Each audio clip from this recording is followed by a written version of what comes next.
Hello दोस्तों, कैसे हो आप सब। उम्मीद करता हूं आप सब अच्छे होंगे। दोस्तों, बिटकॉइन यहां रिकवरी दिखाता देखने को मिल रहा है और ऑल्ट कॉइन्स के अंदर भी रिकवरी हमें देखने को मिल रही है। लेकिन हम सबके मन के अंदर ये जो सवाल है, या कई लोग हमसे पूछते हैं ये क्रिप्टो बुल रन होता क्या है, थोड़ा सा मैं समझाने की कोशिश करता हूं वीडियो की शुरुआत में। पिछले साल 2024 के अंदर अक्टूबर नवंबर के आसपास जर्मनी की गवर्नमेंट है जिसने 50,000 बिटकॉइन बेचे थे और उस टाइम पे बिटकॉइन का प्राइस 70-75 हज़ार डॉलर था। और उसके बाद हमने ऑलमोस्ट इसको 50,000 डॉलर को भी छू गया था। और फिर सबकी वही कहानी कि भैया बिटकॉइन गया, कभी क्रिप्टो बुल रन आएगा नहीं। और यहाँ पे आज बिटकॉइन 50,000 डॉलर से 1 लाख डॉलर के ऊपर है। और जो प्रिडिक्शन निकल के आ रही हैं बड़े बड़े इंस्टीट्यूशंस की, बैंक्स की, और जो बड़े बड़े एक्सपर्ट हैं उनके बारे में तो मैं आगे बताऊंगा ही।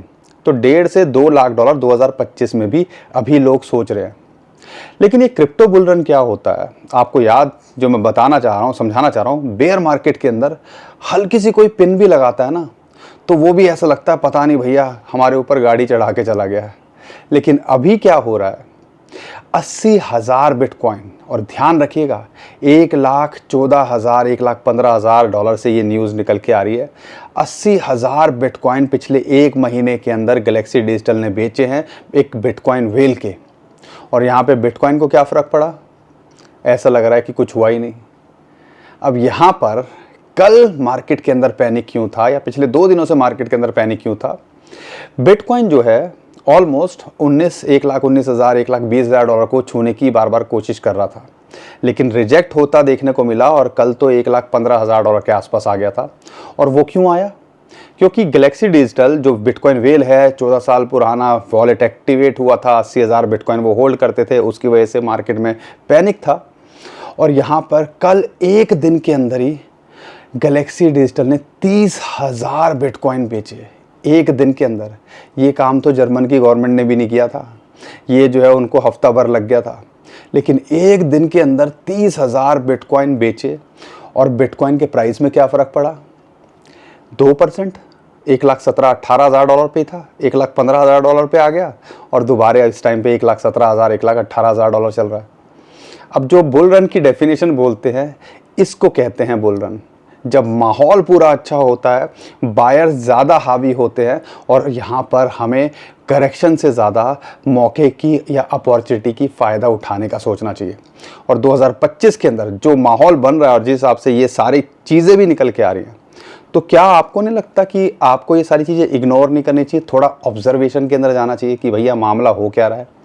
और ऑल्ट कॉइन्स जैसे गिर रहे थे, बिटकॉइन की डोमिनेंस 60% ऑलमोस्ट 62% के आसपास पहुंच गई थी। वहाँ 200 डे मूविंग जो है, 200 डे मूविंग एवरेज इसको रेजिस्टेंस मिली, और अभी दोबारा से ड्रॉप होके ऑलमोस्ट 61% के आसपास आ गई है। थोड़ा सा इसके बारे में बताऊंगा। तो यानी कि बिटकॉइन यहाँ पे स्ट्रांगली खड़ा हुआ देखने को मिल रहा है। ऑल्ट कॉइन्स के अंदर थोड़ा सा करेक्शन भी आई थी। आप एक बात कह लीजिए, बहुत सारे लोग बोलते हैं कि भैया बिटकॉइन और क्रिप्टो करेंसी मार्केट यहाँ पे क्रैश कर गई, खासकर ऑल्ट कॉइन्स क्रैश कर गए। हमने आपसे ये बात भी बोली थी कि भैया बिटकॉइन, अगर बिटकॉइन का छोड़ दो, चलो इथेरियम 2,2400 डॉलर से 4,000 डॉलर को छूने के कगार पे आ गया था, और 100-200 डॉलर की करेक्शन आ गई, 3500-3600 डॉलर आके अभी दोबारा से ऑलमोस्ट 3700-3800 डॉलर चल रहा है। तो क्या इसको हेल्दी करेक्शन की तरह लेना चाहिए, या हमें पैनिक होना चाहिए? और दोबारा से अगर सोलाना की बात करते हैं, वही 180-190 डॉलर के आसपास आ गया है। तो थोड़ा समझने की कोशिश करनी है, माहौल बन रहा है और हमें इन सारी चीज़ों को ऑब्जर्व करना है और यहाँ पे अपनी स्ट्रेटजी डेवलप करनी है। एग्जिट से ज़्यादा अपॉर्चुनिटीज़ पे फोकस करना है। लेकिन वो कब हो पाएगा, जब हमने प्रॉपर तरीके से अपना रिस्क मैनेजमेंट किया होगा और पोर्टफोलियो को डिज़ाइन किया होगा। ये छोटी छोटी बातें हैं और हम वीडियो के माध्यम से लगातार बताने की आपको कोशिश करते रहते हैं, वो तो हम करते रहेंगे ही। लेकिन यहाँ पे बिटकॉइन का क्या लगता है, मार्केट के अंदर क्या माहौल बन रहा है, ETF वाले क्या कर रहे हैं, डोनाल्ड ट्रंप यहाँ पे क्या कर रहे हैं, और यहाँ पे फेड के चेयरपर्सन, क्योंकि अगले हफ्ते वीकेंड है, थोड़ा मार्केट थोड़ा सा जो वाइट कॉलर बाबू होते नहीं हैं, थोड़ा सा मैनिपुलेटर्स को ज़्यादा मौका मिल जाता है मार्केट को ऊपर नीचे करने का। लेकिन अगला हफ्ता भी इम्पॉर्टेंट है, क्योंकि आखिरी के 2 दिनों में महीने के या 29-30 तारीख को आप कह लीजिए, यहाँ पर फेड की मीटिंग होनी है और इंटरेस्ट रेट कट की बात होगी। क्या निकल के आ रहा है उसकी बारे में भी बात करूँगा, क्योंकि यूजुअली हमने देखा है अगर इंटरेस्ट रेट कट होते हैं तो बिटकॉइन और क्रिप्टो करेंसी मार्केट पे एक अच्छा इम्पैक्ट या एक पुश देखने को मिलता है। तो ये बहुत सारी बातें और कुछ कॉइन्स की भी बात करेंगे, बड़े कॉइन्स की बात करेंगे, बिटकॉइन का शॉर्ट टर्म में क्या लगता है वो भी बताऊंगा। बहुत कुछ है आज की वीडियो के अंदर। तो दोस्तों मैं उम्मीद करता हूँ वीडियो को तो अभी तक आपने लाइक कर ही दिया होगा या हमारे कहने का वेट करते हो। आपका भाई सिचुएशन कैसी भी हो आपको सपोर्ट करने की कोशिश करता है, यहाँ खड़े रहने की कोशिश करता है। तो आप भी कम से कम चैनल को सब्सक्राइब कर लीजिए, वीडियो को लाइक और शेयर ज़रूर करिए। यहाँ पे सबसे पहले बात करते हैं बिटकॉइन की। और बिटकॉइन के अंदर क्या हो रहा है? बिटकॉइन के अंदर एक्चुअल में हो रहा है खेल। जैसा मैंने अभी शुरुआत में बता दिया, गैलेक्सी डिजिटल ने कल अनाउंस कर दिया कि 80,000 बिटकॉइन जो उनके पास में टास्क आया था बेचने का, किसी वेल के थे, उनकी आइडेंटिटी तो अभी तक रिवील नहीं हुई है, लेकिन ऑलमोस्ट $9 बिलियन, $9 बिलियन मतलब 60-70 हज़ार करोड़ रुपए के एक वेल ने पिछले कुछ हफ्तों के अंदर या 2-3 हफ्तों के अंदर सेलिंग करी है। 60-70 हज़ार करोड़। और ये 2011 की वेल थी। अब वेल क्या थी उस टाइम, तो किसी ने बस तुक्के में माइन कर लिए होंगे या सोच के किया होगा या किसी से ख़रीद लिया होगा। $1 के से भी नीचे का प्राइस था। तो यानी कि आप कह लीजिए 80,000 बिटकॉइन $1 से नीचे में क्या सोच के उसने लिए होंगे या कैसे माइन किए होंगे, अभी हमें कुछ आइडिया नहीं है। लेकिन आज या आज के बाद उसकी आने वाली 7 पुश्तों को यहाँ पे शायद कमाने की ज़रूरत नहीं पड़ेगी। ये होता है लॉन्ग टर्म में होल्ड करने का। कई लोग बोलते हैं ना वेल्थ जनरेट कैसे होती है, वेल्थ ऐसे जनरेट होती है। लेकिन यहाँ पर हम 2025, कल मेरे से किसी ने सवाल पूछा ट्विटर पे, जिसको अब एक्स बोलते हैं, कि ये पता ही नहीं बुल रन आएगा कि नहीं आएगा, क्रिप्टो ऑल सीज़न आएगा कि नहीं आएगा। अब आप मुझे बताओ 2011 वाला इंसान, उसने क्या क्या दौर देखे होंगे। उसने $1400 से $80 भी देखा, $1200 से उसने फिर दोबारा से जाके 20,000 से $3,000 भी देखा, उसने $70,000 से फिर इसको $15,000 देखा, तब भी नहीं बेचा। और हम एकदम से फुदकने लगते हैं। 2025 में हम टिक नहीं पा रहे हैं। और यहाँ पे ऐसा लग रहा है कि पता नहीं दुनिया इधर से उधर हो जाएगी। हर 2 मिनट में प्राइस देखते हैं और बेचैन हो जाते हैं। लेकिन यहाँ पे समझने की कोशिश नहीं करते कि अगर पोर्टफोलियो जो है स्ट्रक्चरिंग आपने अच्छे से की होगी और यहाँ पे आपने शॉर्ट टर्म को शॉर्ट टर्म के हिसाब से, लॉन्ग टर्म को लॉन्ग टर्म के हिसाब से देखोगे तो परेशान क्यों होगे। तो यहाँ पे ये आपको समझना है और मैं बार बार ये समझाने की कोशिश करता हूँ। इसीलिए किसी ने पूछा भैया आप परेशान क्यों नहीं रहते। अगर आपका पोर्टफोलियो 50% बिटकॉइन, 25% इथेरियम और 25% ऑल्ट कॉइन्स के अंदर होगा, तो यहाँ पे क्या हमारे चेहरे पे शिकन होनी चाहिए या कॉन्फिडेंस होना चाहिए या हमें टेंशन फ्री रहना चाहिए। और ये चीज़ें हम आज से नहीं बोल रहे, सालों साल हो गए हैं, ठीक है, तब से बोले जा रहे हैं। लेकिन वही बात है, आप में से ज़्यादातर लोगों को समझना नहीं है। क्योंकि आजकल क्या होता है मैं आपको बताता हूँ, सब्र नहीं है। 10 दिन, मैं कह रहा हूँ 10 दिन कह रहा हूँ, 10 मिनट की वीडियो नहीं देखी जाती। वो आदत हो गई है ना स्क्रॉल करने की, 30 सेकंड, 3 सेकंड, 5 सेकंड, उसमें देखना है, बस सब कुछ दिख जाए। और यहाँ पे उसी की वजह से हम और ज़्यादा इम्पेशेंट होते जा रहे हैं। और यहाँ पे ऐसा लगता है कि बस आज ही हो जाए जो होना है क्रिप्टो करेंसी मार्केट के अंदर। और यहाँ पे हम भूल जाते हैं कि वेल्थ जनरेट करने वाले सालों साल यहाँ वेट करते हैं। इसीलिए हमारे बड़े बुजुर्ग भी कहते थे या हम उनको बोलते थे, और वो बोलते भी थे। हम भी आजकल कई बार बोल देते हैं काश आप वो प्रॉपर्टी ले लेते, आज वो करोड़ों रुपए की है। और घर वाले भी कहते हैं हम उस टाइम पे सोच भी सकते थे, अफोर्ड भी कर सकते थे या ख़रीद भी सकते थे, हमने नहीं किया क्योंकि हमने ऐसा सोचा ही नहीं था। तो ये सोच को डेवलप करो, कहने का मतलब है। ज्ञान की बात कई बार हो जाती है, लेकिन आपको समझना पड़ेगा और कई बार झिझोड़ना पड़ता है कि हर इम्पेशेंट लोग बहुत ज़्यादा हो गए हैं। सब्र नहीं है, सब्र होना ज़रूरी है। और क्रिप्टो करेंसी और ट्रेडिंग के अंदर खासकर हमें पेशेंस रखने चाहिए। और वो कैसे आएगा, जब आप अच्छे से स्ट्रेटजी को बनाओगे और यहाँ पे चिंकू पिंकू के अलावा पूरा का पूरा अपना माइंड खोल के डाइवर्सिफाई करोगे। ये एक इम्पॉर्टेंट बात थी और ये हमारे लिए एक हीरो की तरह है जिसके पास 80,000 बिटकॉइन थे। इसको एक एग्जाम्पल की तरह लेना चाहिए। इसको हमें जो है हमारा रोल मॉडल कहना चाहिए कि भैया इतने टाइम तक ये टिका रहा और यहाँ पे 15 साल 14 साल के बाद में ऐसे आया। तो तो हमें इससे सब्र, पेशेंस और कैसे किस्मत चेंज होती है उसकी नहीं, उसके आने वाली 7 पुश्तों की वो पता चलती है। अब इसके अलावा न्यूज़ क्या निकल के आ रही है, डोनाल्ड ट्रंप यहाँ पे बिटकॉइन क्रिप्टो को लेके तो प्रो हैं ही, लेकिन फेड के चेयरपर्सन कहीं ना कहीं डोनाल्ड ट्रंप बोल रहे हैं कि यहाँ पर हो सकता है इंटरेस्ट रेट इस बार कम करते देखने को मिले। प्रेशर फुल बन रहा है, फेडरल रिजर्व में वो विजिट भी करने गए थे, लग रहा है सही से सेट किया हुआ है और ऐसे माहौल बन रहे हैं शायद यहाँ इंटरेस्ट रेट कट होता देखने को मिले। अगर ऐसा होगा तो मार्केट के अंदर जिस हिसाब से गिरावट नहीं देखने को मिल रही है, एक बड़ा पुश मार्केट लेते देखने को मिल सकती है। और हिस्टोरिकली भी देखते हो तो ये साल के आखिरी के 6 महीने खासकर अच्छे ही होते हैं और आखिरी क्वार्टर तक तो आपको टिकना ही चाहिए, क्योंकि असली धूम धड़ाका हमने देखा है क्रिप्टो बुल रन के अंदर, ऑल सीज़न के अंदर, वो आखिरी क्वार्टर के अंदर होता है।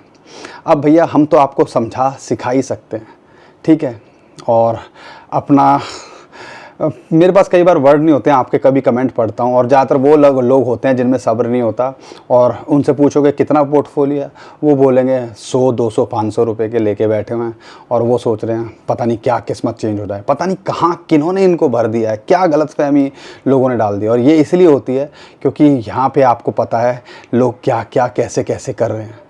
तो ये चीज़ों से हमें बचना है, अपने पोर्टफोलियो को सिक्योर करना है, प्रिंसिपल को बचाने की कोशिश करनी है, अपॉर्चुनिटीज़ का फ़ायदा उठाना है।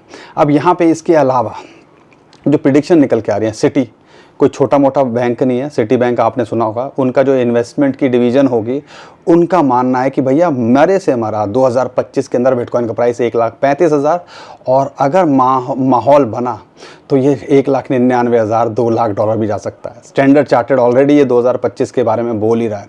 यहाँ पे ऑथर हाइक्स की बात करते हैं, उनकी प्रेडिक्शन निकल के आई है, उनका कहना है कि भैया $1.5 लाख इस बुल रन के अंदर बिटकॉइन का प्राइस होना चाहिए या 2025 में, और इथेरियम $10,000 होना चाहिए। तो आप मुझे बताओ, ऐसी ऐसी प्रेडिक्शंस निकल के आ रही हैं और यहाँ पे इंटरेस्टिंग बात क्या है, ये बिटकॉइन का प्राइस क्यों नहीं गिरा है? वो इसलिए नहीं गिरा है क्योंकि भैया जब ये न्यूज़ आई थी उससे पहले ही USDT मिंट हो गए थे, लगभग $3 बिलियन के उन्होंने 30,000 बिटकॉइन बेचे और वो $2.5 बिलियन के ऑलरेडी USDT मिंट हो चुके थे। तो भैया बाइंग के लिए तो वो बैठे ही थे, वेल्स इंस्टीट्यूशंस, और वही चीज़ अभी हमें देखने को मिल रही है। तो बाइंग के लिए यहाँ पर इनफ्लो भी आ रहा है, सेलिंग प्रेशर भी यहाँ जो है झेला जा रहा है। तो आप हमें बताइए ओवरऑल क्या चल रहा है। और इंटरेस्टिंग बात क्या है, यहाँ पे अभी रिटेलर की एंट्री नहीं हुई है। रिटेलर तो बेचारा तभी फंसेगा जब ऊपर आएगा, जब पूरा माहौल बन जाएगा, फिर ऐसा लगेगा कि मेरे से ट्रेन छूट गई या भैया सब कुछ निकल गया। आज की डेट में या आज से 6 महीने से इंस्टीट्यूशंस जो डाटा निकल के आ रहा है क्रिप्टो क्वांट का, इंस्टीट्यूशंस ही बाय कर रहे हैं। ये रिटेलर्स का काम नहीं है, और रिटेलर्स कहाँ के, वहीं टॉप पे फंसेगा। हम अपनी वीडियो के माध्यम से यही तो बताने की कोशिश कर रहे हैं, आपने भैया माउंट एवरेस्ट पे वहाँ नहीं चढ़ना है, टॉप पे नहीं चढ़ना है, हमने भैया धरातल में देखना है चीज़ों को। तो ये छोटी छोटी बातें हैं और उम्मीद करता हूँ आपको बातें समझ में आ रही हैं। मेरी बातें तो समझ में आ रही हैं, कड़वी भी लग रही होंगी, लेकिन बातें अगर समझ में आ रही हैं और आपको लगता है कि हम आपको सही चीज़ें बताने समझाने की कोशिश कर रहे हैं, तो वीडियो को लाइक ज़रूर करिएगा, अपने भाई को जो और सपोर्ट किया करो, वीडियो को शेयर ज़रूर किया करो। एक इमरजेंसी आ गई है अभी, लेकिन मुझे लगा जल्दी से मैं एक वीडियो आपके लिए बना दूं, ताकि क्योंकि हो सकता है मैं 1-2 दिन ऑक्यूपाइड रहूं, लेकिन वही है, शो मस्ट गो ऑन। कितनी भी बड़ी इमरजेंसी हो, काम नहीं रुकना चाहिए, ठीक है। हम भी कोशिश कर रहे हैं, तो आप भी सपोर्ट किया करो। अब इसके अलावा यहाँ पे न्यूज़ क्या चल रही है ये सब मैंने आपको बता दिया। बिटकॉइन के प्राइस की बात करते हैं। 21 डे मूविंग एवरेज लगभग $1,16,000 के आसपास था, उसके नीचे गया लेकिन उसके ऊपर ही क्लोज किया, यानी कि एक सपोर्ट निकल के आया। 1,14,000 1,15,000 हम ऑलरेडी बोल रहे थे, एक वहाँ सपोर्ट मिलती है और एक सपोर्ट 1,08,000 से $1,10,000। जब तक यहाँ है नथिंग टू वरी, और रेजिस्टेंस जो है 1,20,000 से $1,25,000 का जो जोन है वो एक रेजिस्टेंस जोन है। $4-5,000 की विंडो है, 4-5% की विंडो है, लेकिन उसको ब्रेक करता है तो हमें भी लगता है $1.5 से $2 लाख जाने का। पर्सनली हम $1.5 लाख का यहाँ टारगेट लेके चल रहे हैं कि यहाँ तक ये जा सकता है। बाकी आपको क्या लगता है कमेंट में हमें ज़रूर बताइएगा।